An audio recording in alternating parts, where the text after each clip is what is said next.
Well, good morning, everybody, and welcome back to Sundown Acres.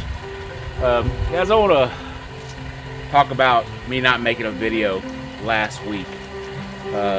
Last week, I had a loss on our farm that's really hard. Was hard for me to handle. She was a 7-year-old Labrador, and I've never shared videos or pictures of her with y'all, but I'll leave a picture at the end of this video of her. And she was a sweetheart. Loved to play loved to play ball. Oh, it was constant with her, and she was a real good companion for me over the last 7 years. So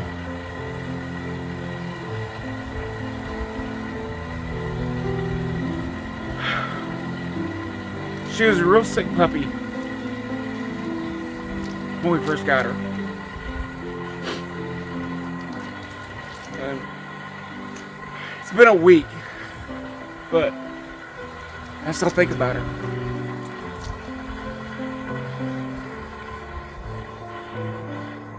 Give me a minute.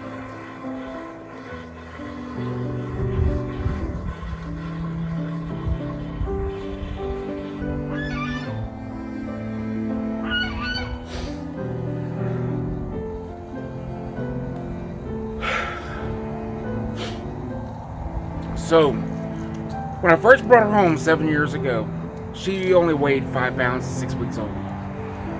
So, I knew she was a sick puppy because when I first saw her, she was at the vet. The whole litter was sick, and I don't know what they had, but I really didn't care. I saw her, liked her, loved her, a love at first sight kind of thing, right? And I brought her home. It was about a week or so later, but I brought her home. And she's been with us ever since. We gave her a really good life. Really started noticing the last week or so, before she passed, that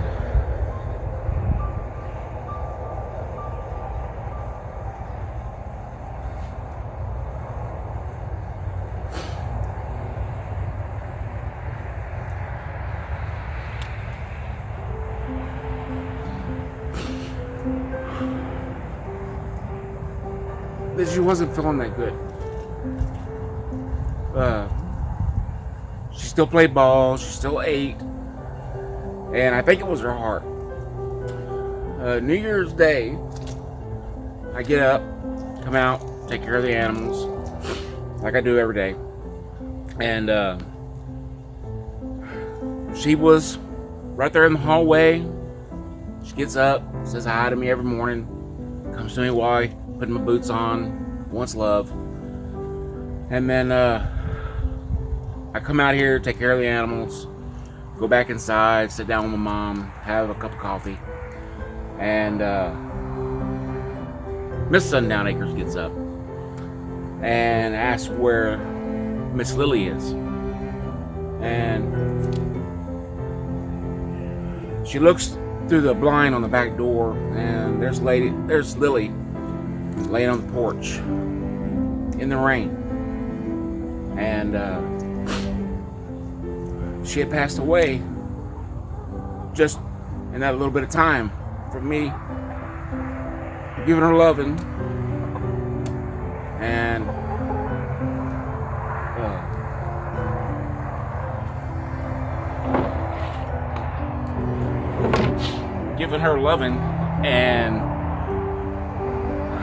sitting down, feeding the animals, and sitting down and have a cup of coffee.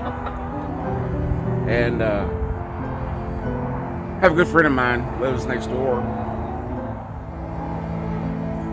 He came over and helped me build.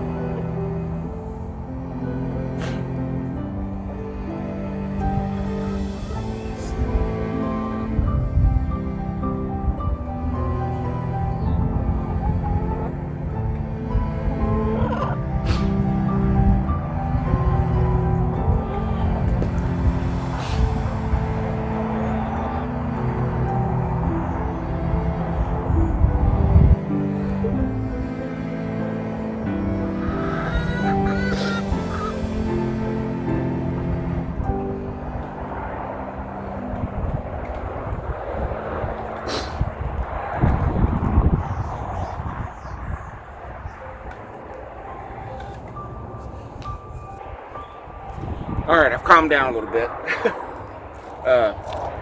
I guess the moral of this story, or what I'm trying to get across on today's video, is that death is as much a part of life as living is. Alright? On a farm, you're going to lose animals. You're going to lose livestock. And yeah, it affects you more in a financial way when you're trying to run a successful farm. But when it comes down to a pet, that's a completely different story. And when you've had a dog, a 100-pound dog, sitting in your lap because you think she's a lap dog, it's probably one of the best connections you could ever have. So I just kind of want to give it an explanation as to why I didn't have a video last week, guys. And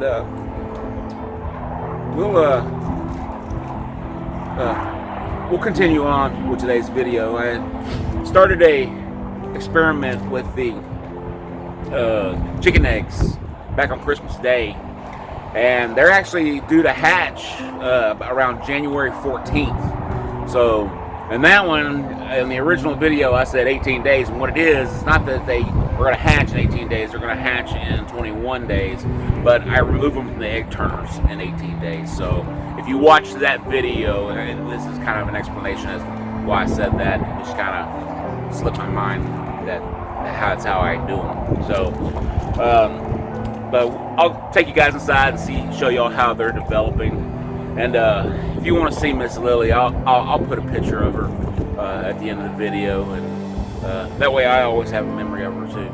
So, all right, guys, I'm gonna go check those out. I'm gonna finish getting the animals fresh water, and we're gonna go check those eggs out.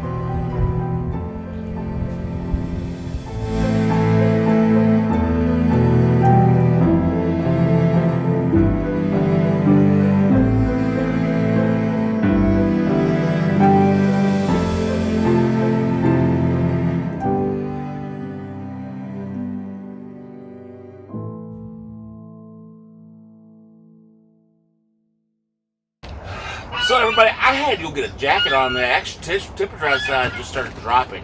Now, the forecast for today was warm this morning, well, warm for this time of year, 61 degrees, and it's supposed to be getting down in the 30s by about sundown. So, guys, the wicking tubs look like they're doing a really good job of growing these winter vegetables.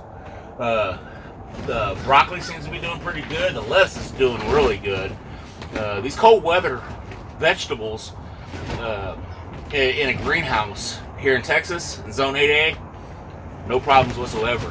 So I really recommend wicking tubs. I'm going to start getting ready to plant some tomatoes and some other things here, the next month or so, and see if we can get those things to sprout. So I put 8 chicken eggs in the incubator on Christmas Day, and 2 of them were not fertilized. And lucky for me, the 2 that weren't fertilized, they had one on either side, one sprayed with hydrogen peroxide, one without hydrogen peroxide. So I'm hoping that we get, these 6 eggs to hatch, but it'll be an inconclusive. I don't think my what's that scientific term they like to use? My base is a big enough base. So I want to I'm probably gonna have to do this on a bigger scale. I may do it with the duck eggs, because I'm gonna be putting about 80 eggs in there. I may spray half of those eggs with hydrogen peroxide and not the other half to get a better evaluation on how well they hatch. So let's take a look and see how well these guys are developing.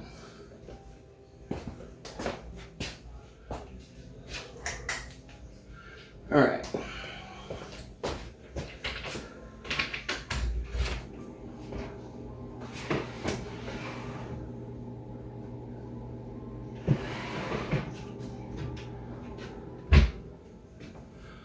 So brown eggs are a little harder to see through when you're doing them. Let's see here if we can do a little bit better. We've got pretty good development in there, and I don't know, maybe you can see it moving around a little bit, but this is one of the eggs that is not sprayed with hydrogen peroxide.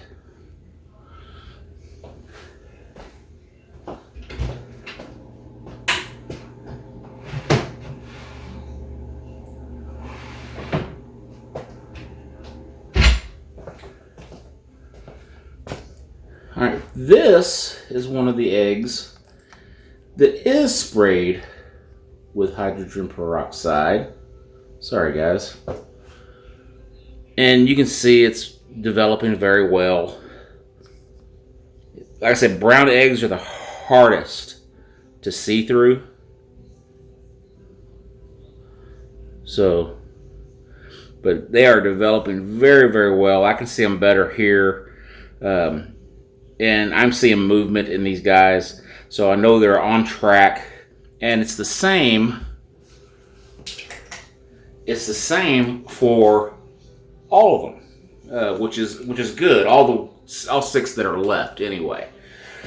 So these guys, hopefully these will be some really pretty chickens. It's from a lavender Orpington rooster, and either a lavender Orpington hen or a sex-link hen. So all 4 of my hens are laying, so we'll I just don't know which ones are which. All right guys, so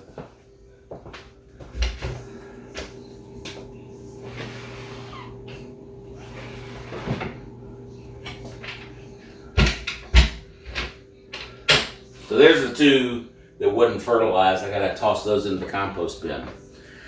All right, so guys, I want to thank y'all for watching today's video. Remember to like, subscribe, and share the video. And remember again, guys, that on a farm, in your personal life, whether it be friends or family or your own personal pet like it was mine, loss is that part of that life. And like I was saying before, death is just as important part of life as living. Animals on a farm give their lives to feed us. They provide the food that's on your table, whether you're the one raising it or not. These animals are very well taken care of. They go through their life on a farm. They're fed, they're taken care of, and you really just, it's really hard to explain from my viewpoint of how I see life and death in this world. It's very, very sad when you have a personal pet that passes, especially when they pass unexpectedly. Like Lily did, but when it's I think it's a little easier, even though it's just as hard to say goodbye, but you're more ready for it. I definitely was not ready for her to go. She was only 7 years old, and I know she was a very sick puppy when I got her. And I really hoped that she would have a very long, healthy life. What she did have, she was very happy. All right, guys, so thanks for watching today, and we'll see y'all next time at Sundown Acres. All right.